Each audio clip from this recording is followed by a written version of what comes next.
Notre invité en ce tout début d'année, notre premier invité de l'année, celui qui ouvre la séance 2014 des invités de la rédaction d'ici, eh bien c'est Christian Graglia, chef de file, comme l'on dit, de l'opposition au Conseil général des Hautes-Alpes. Vous êtes membre très actif du Parti socialiste, conseiller général du canton de Gap Sud-Ouest, le canton dit de Fonrennes pour faire court et un petit peu simple, puisqu'il y a la Touronde, il y a Saint-Jean, etc.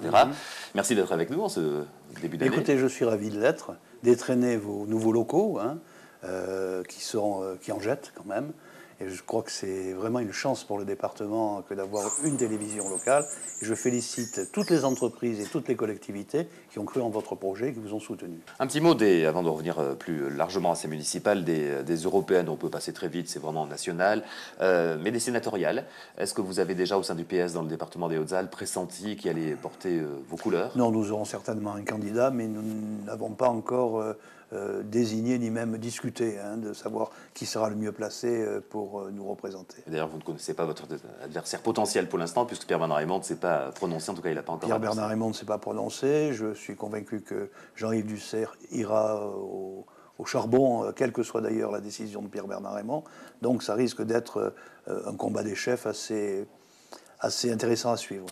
Alors revenons à ces municipales. Quels sont les enjeux pour vous-même qui, certes, n'êtes pas le secrétaire départemental du PS, mais qui avez, par la représentation départementale, évidemment, regard sur les quatre coins du département des Hautes-Alpes.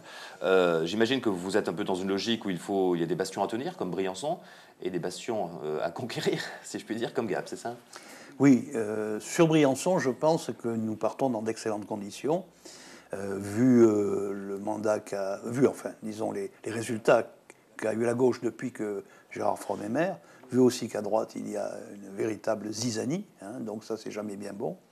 Sur Gap, nous partons, disons, pour essayer, pour la énième fois, de prendre cette ville à la droite, puisque depuis 1972, je crois, c'est-à-dire plus de 40 ans, elle est maintenant gérée par la droite. Enfin, par la droite. Disons, le maire de Gap est quelqu'un d'atypique sur le plan politique. Je n'oublie pas que c'est à cause de lui que le Conseil général a basculé à droite, donc il a pris ses responsabilités. Il a aussi une petite fibre familiale qui fait que si on devait juger, vous savez, moi je ne parle pas trop la langue de bois, si on devait juger son mandat, on ne dirait pas que c'est scandaleux ce qu'il a fait. Bon, il y a eu des choses de fait, il n'y a rien à dire. Mais on peut toujours critiquer, moi il y a des choses qui m'ont particulièrement déplu, par exemple, ne pas mettre l'Alpe Arena là où il aurait fallu le mettre, à Fonrennes plutôt qu'en centre-ville. Il y a un certain nombre de décisions de détail, mais dans l'ensemble, il va falloir que notre liste passe à la vitesse supérieure. C'est-à-dire que ce n'est pas sur la réfection des routes, des places, ou même des cités HLM, quoique là encore il y aurait pas mal de choses à faire, qu'on peut gagner cette élection. On peut la gagner à condition qu'on convainque les Gapensais de notre crédibilité en termes de développement économique et de création d'emplois. Et pour ça, je pense que Bernard Josseau est très bien placé. C'est quelqu'un lui-même qui vient du privé. Il a pendant longtemps présidé le comité d'expansion Belge-Durance. C'est quelqu'un qui a des idées pour donner à Gap un autre avenir économique. Très bien placé. Pour autant, on croit comprendre dans vos propos qu'en ce début d'année, vous lancez un petit peu un appel à passer à autre chose.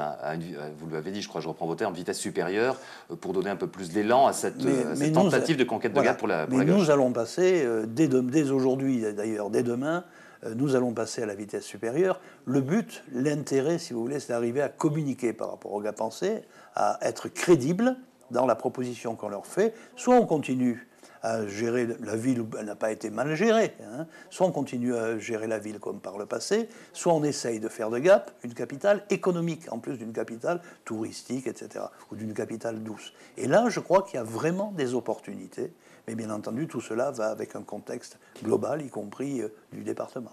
Alors, s'agissant de la gestion du département des Hautes-Alpes, vous êtes régulier en critique lors des séances plénières de l'Assemblée départementale quant à la gestion. Vous avez fait une rentrée un peu tonitruante sur le thème des stations de sport d'hiver en particulier. Quel est votre regard plus général sur la marche de ce département? Alors, moi, si vous voulez, je trouve que les élus dans ce département, c'est peut-être dû aussi à leur situation, ils réfléchissent uniquement pas plus loin que le bout de leur mandat, c'est-à-dire 3 ans pour un président de conseil général. Alors je pense que nous, les Hauts-Alpins, on devrait quand même réfléchir à plus long terme.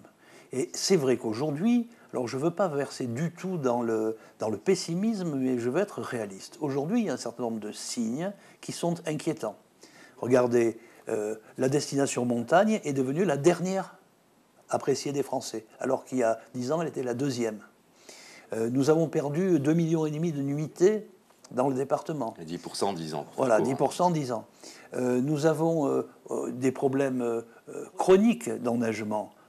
Il ne date pas d'aujourd'hui. Dans les années 90, je me souviens quand les saisonniers venaient brûler leur ski devant la préfecture. Hein. Mais c'est vrai qu'il y a des problèmes inquiétants. Et donc, en même temps, on s'aperçoit que le ski et les sports d'hiver, quand on voit la file des voitures, hein, quand on rentre par exemple le dimanche soir de Marseille pour une raison ou pour une autre, quand on voit la file des voitures qui descend, on se dit que c'est un tourisme de masse, que le ski a été une bénédiction pour les Hautes-Alpes.